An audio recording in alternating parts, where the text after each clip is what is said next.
requested a trade out of Seattle. Are we buying that from Russ? And hey, the Clippers, they find themselves down 0-2 in the series once again. And with that, we say good Friday morning. Everybody, welcome to First Things First. Jenna Wolf, Nick Wright, Brandon Marshall, Kevin Wild. Oh, we've got a fun show today. But, Nick, I got to start by asking you, do the Clippers have it in them? Do they have more rally in them?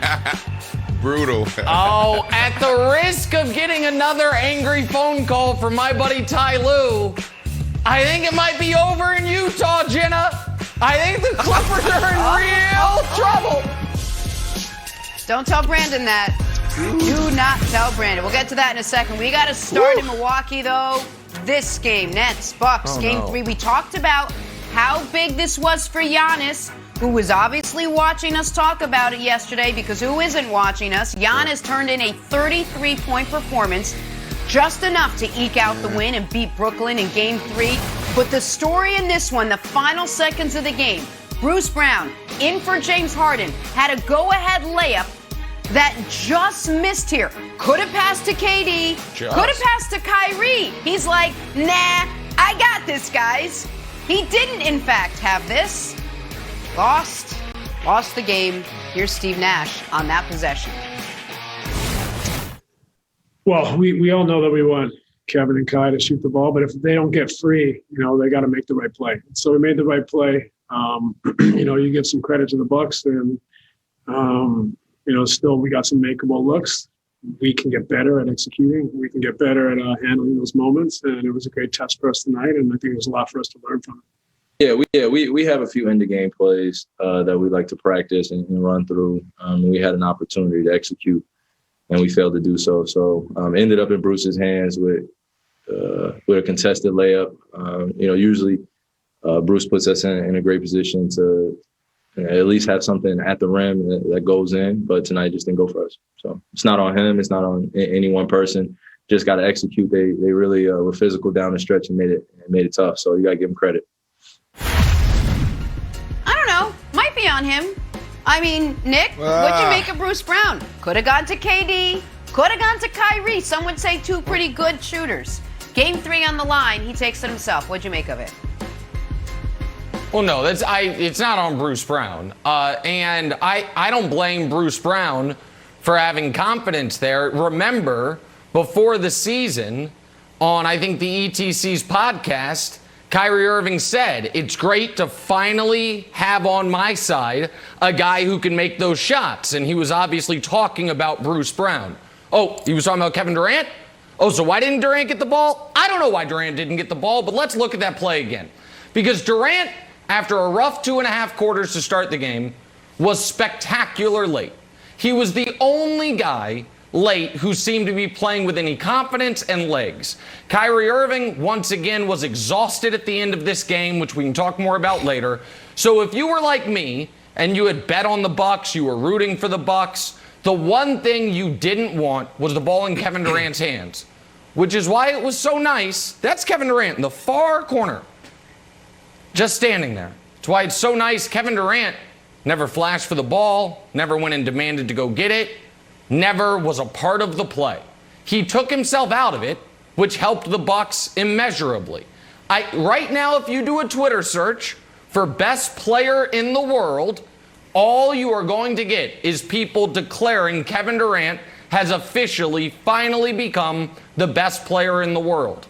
If that is true, he must be held to the best player in the world standard, which is not, you must take the final shot, but you got to be a part of the possession. You got to at least be in the action. And the possession before, by the way, KD was out floating at the three-point line, not touching the ball, which was another Bruce Brown miss. So this was a very interesting game for a million different reasons, Brandon. But you obviously were rooting for the Nets. Right. I was rooting for the Bucks.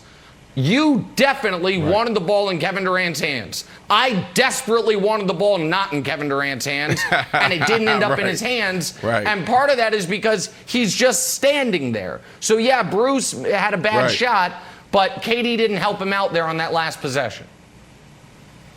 Listen, I feel like this is an unwritten rule, like cardinal sin in the NBA. The game's on the line. You have to figure it out. Look, they had this last play with 11 seconds left in the game. It was a terrible inbounds pass. About time they picked it up, Bruce had 8 seconds left on the clock. So it couldn't have been one of those things where he thought he didn't have enough time to figure out how to get it to Kyrie, how to get it to KD. He had it and he took it. And he tried to go over Lopez. Come on, you can't go over Brook Lopez. Yeah. Lopez is 10 feet tall. Here's the deal. Yeah, you're right. KD have to figure out a way. But at the end of the day, if you're KD, you got to be happy with the way your guys played. Bruce Brown is one of the reasons why they got here. So you give him the benefit of the doubt, but just look at him and say, hey, bro, you got to figure out how to get me the ball. You had 8 seconds left on that clock. Right. There was more than enough time. So here's the deal. Moving forward, you'll see a better Nets team. They were flat that entire game. I mean, both sides of the court, and both teams, super flat, and it was a terrible game to watch. It wasn't fun. It was boring. And then there was moments where you saw Chris Middleton step up and try to take over the game. And then, like you said, KD took over the game for a little spurt there. That was it. That was the game. Just real quick, before we move on, Brandon, boring. How dare you say this was a terrible game? Because this was a carbon copy of what points. I'm told is the golden era of NBA basketball, the Jordan era. You want to see a lot of games that look like 86, 85 rock fights? Turn on any of those Jordan playoff games, and you're going to find them. So, Jenna, I thought it was a great game. I thought it was amazing theater, drama. I thought it was spectacular, personally, Jenna. Of course you did. Of course you did. I got to give Wilds credit. Wilds, you sat on the show yesterday. You said, I'm not worried. Bucks are going to come home. They're going to do what they do at home. Everything's going to be fine. Brandon may not have liked the game, but how do you think Bucks fans should be feeling today after that Game 3 win? Oh, well, Jenna, Bucks fans should be feeling like an enthusiastic math teacher, like Bill Nye the science guy. Because here's the thing. Math will save the Bucks. The Bucks got away with a win, but somehow they shot even worse than they did in Brooklyn. And just for the record, the Bucks are the 4th best three-point shooting team in the entire league.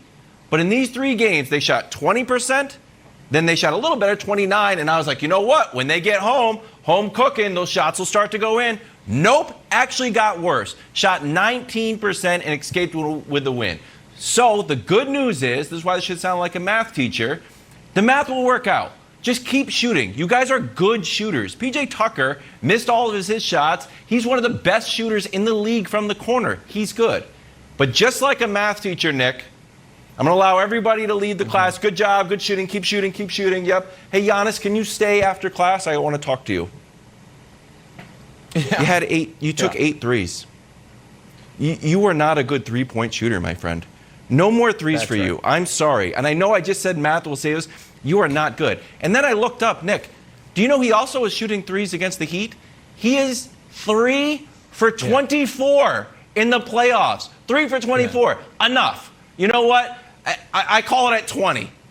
3 for 24 is unacceptable. Yeah. No more threes. I know he's a star, but these bricks cannot happen anymore. For the love of God, one bounced over the rim and they had to stop the game. Killers. So when that happens, you're done. And they're possession killers. And he did hit the one that was huge, but 1 of 8 is 1 of 8. And so here's why I think the Bucks should feel great, Brandon. Because I know Giannis had 33. I didn't think Giannis played very well after the first quarter. First quarter, It was like he was locked into first things first. He played the whole quarter. He attacked. He did everything we asked him to do. And then after that, he fell back into shooting the jump shots. So he can play better. I agree with Wilds. I think they are due an 18+ 3 points made explosion in Game 4. But the other thing, and I'm curious if you're starting to come around to my side of thinking on this part of it, not on the series, but PJ Tucker had the most impactful 0-point game anyone can have. He had the best plus-minus of anyone out there. He made Durant work. And Kyrie, it is hard for